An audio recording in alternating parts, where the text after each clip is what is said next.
तो वेलकम आप सभी का एक बार फिर से स्वागत है। और आज एक बार फिर से हमारे साथ डॉक्टर शुभम जुड़े हैं और स्पेशलिस्ट इनको जो है वो जरूर कहेंगे हम। तो मुझे लगा कि लगातार जो आंकड़े सामने आ रहे हैं राजौरी पुंछ के अंदर पाइल्स के केसेस जो है वो काफी जो है वो बढ़ रहे हैं। और ऐसे में एक सबसे बड़ी जो दिक्कत देखने को मिल रही है वो दिक्कत ये है कि लोग खुलकर बात नहीं कर पाते इस डिजीज को लेके। तो मैंने सोचा कि डॉक्टर शुभम से हम पहले भी बातचीत करते रहते हैं कई मुद्दों पर, यही इन डिजीज को लेकर जो है उनसे सलाह मशवरा जो है वो चलता रहता है, आप तक अवेयरनेस भी हम पहुंचाते हैं। तो मुझे लगा कि आज एक बार फिर से इनसे जो है वो बातचीत की जाए। डॉक्टर शुभम, सबसे पहले आपका बहुत बहुत वेलकम है टाइम देने के लिए। शुक्रिया राही कपूर जी।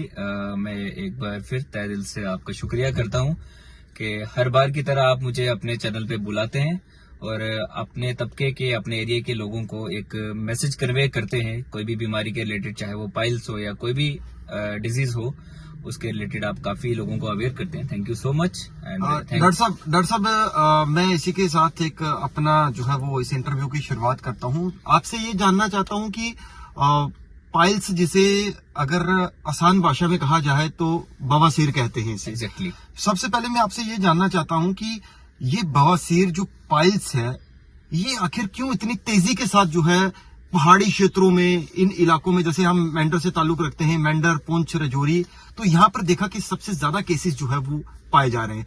क्या कारण रह सकता है? मैं चाहता हूं कि आप थोड़ा हमारे दर्शकों को, हमारे व्यूअर्स को समझाएं कि क्या इसका क्या मतलब कि रीजन है कि ये तेजी से पाइल्स की प्रॉब्लम जो है दिन प्रतिदिन छोटे बड़े बुजुर्ग, लेडीज, जेंट्स, मतलब हर तबके के, मतलब यंगस्टर को हमने देखा कि पाइल्स की दिक्कतें आ रही है।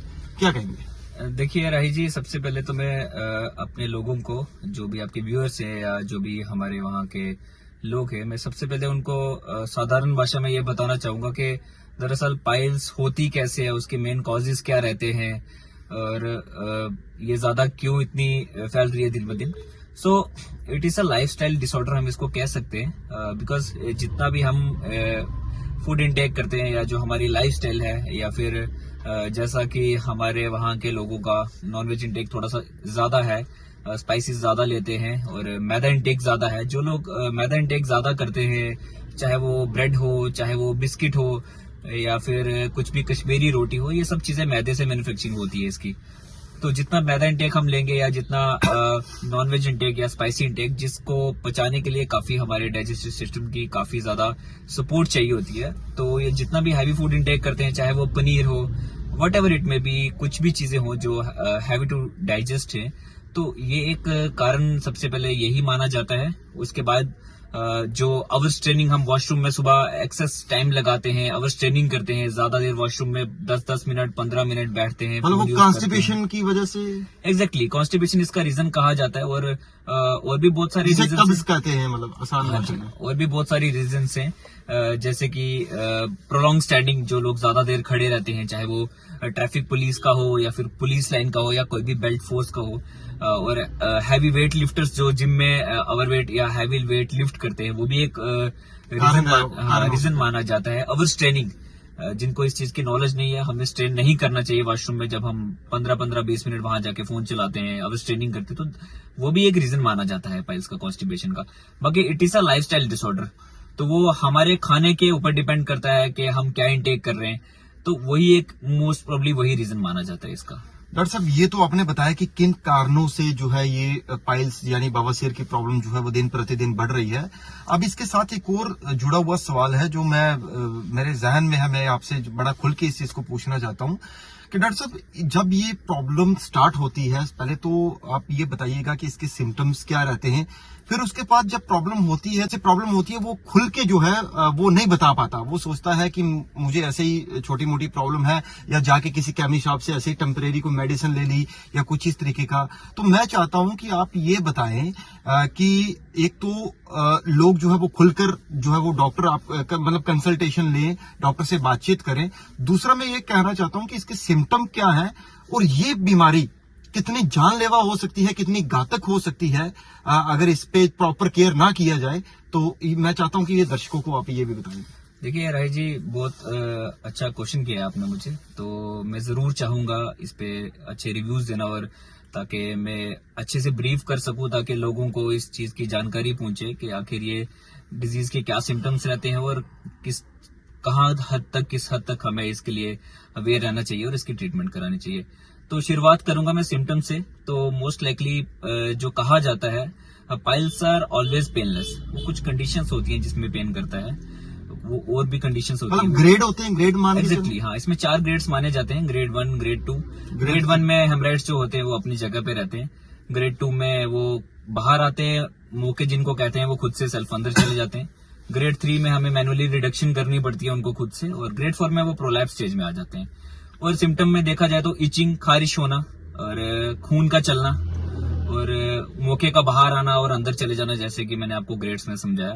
तो ऐसे कुछ सिम्टम्स हैं इसके, और पेशेंट काफी परेशान रहता है और अनकंफर्टेबल रहता है, बैठने में भी, कहीं जाने में भी थोड़ा प्रॉब्लमेटिक में रहता है, पूरी डिस्टर्ब हो जाता है पूरा। हाँ एग्जैक्टली।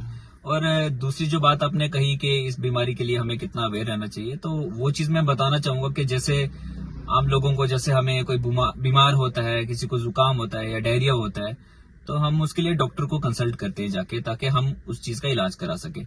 तो मैं लोगों से ये रिक्वेस्ट करना चाहता हूँ, क्योंकि मोस्टली मैंने अपनी प्रैक्टिस में देखा है, लोग ग्रेड 3, 4 में ही आते हैं दिखाने के लिए, इस चीज को, इस बीमारी को छुपा के रखते हैं। डॉक्टर साहब माफ कीजिएगा, मैं एक चीज इससे जुड़ा हुआ सवाल, आपने जैसे कहा कि जब ग्रेड 3 और 4 होता है, वो तब लोग आपके पास आते हैं। दर्शकों को ये भी बताएं कि अगर स्टार्टअप जैसे हो गया, अगर तुरंत उस पर काम किया जाए तो वो मेडिसिन से ही मतलब कि ठीक हो सकता है। एग्जैक्टली हाँ।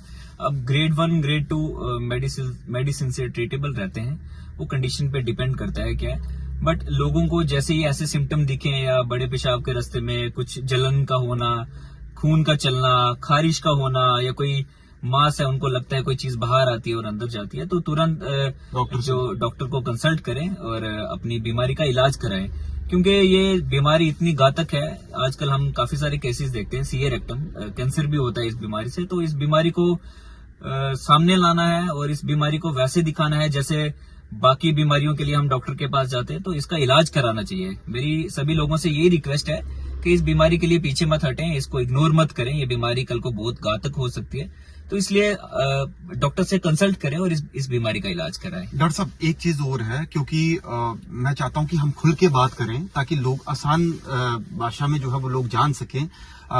कुछ क्वेश्चन सवाल है मेरे।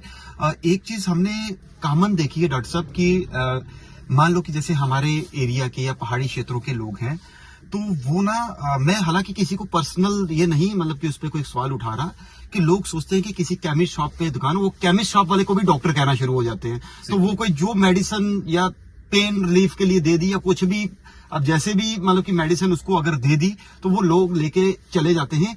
तो क्या बिना कंसल्टेशन के, बिना डॉक्टर के, इस तरीके की ज्यादा मेडिसिन लेने से भी ये प्रॉब्लम बढ़ती है? अगर ये बढ़ती है तो मेडिसिन कितनी घातक वो जो है वो साबित हो सकती है? मैं चाहता हूँ उस पर भी आप थोड़ा सा। देखिए राही जी, बहुत अच्छा क्वेश्चन एक बार फिर आपने पुट किया है, मैं इस बारे में जरूर बताना चाहूंगा।